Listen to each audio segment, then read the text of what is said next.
A'udzu billahi minasyaitonir rajim. Bismillahirrahmanirrahim. May isang gabi na dinalaw ni Talha at si Jubair ang Imam Ali alayhi salam. Nagkataon na sa kanyang pagdalaw ay may ginagawa ang imam. Nung sila'y napaupo na, tinanong sila ng imam kung ang kanilang pakay ay official or personal. Ang sagot ng dalawa, personal ang kanilang pakay. So pagkasabi nila na personal ang pakay nila sa imam, pinatay niya ang kandila na kanyang ginagamit at kumuha siya ng isa pang kandila at yun ang kanyang sinindihan. Nagtatakang nagtanong ang dalawa kung bakit pareho namang kandila ay pinatay pa niya yung una at sumindi ng pangalawa. Ang sagot ng imam, magkaiba ang kandilang yun.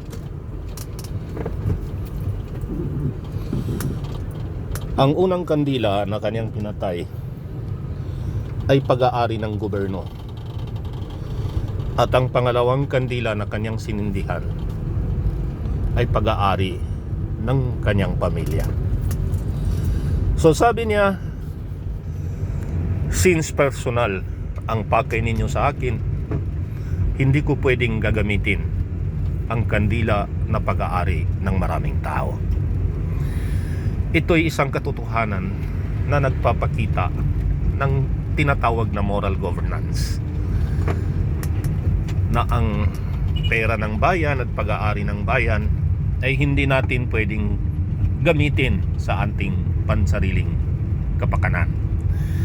Tingnan natin ang ating mga kapaligiran. Naglipa ng mga tao na gumagamit ng sasakyan ng gobyerno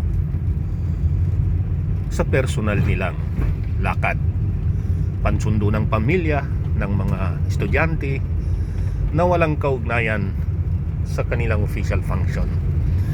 So ito nagpapakilala na kung tayo nga ay Muslim sa puso at sa isip, dapat alagaan natin ang pag-aari ng gobyerno na pag-aari ng maraming tao. Wassalamualaikum warahmatullahi wabarakatuh.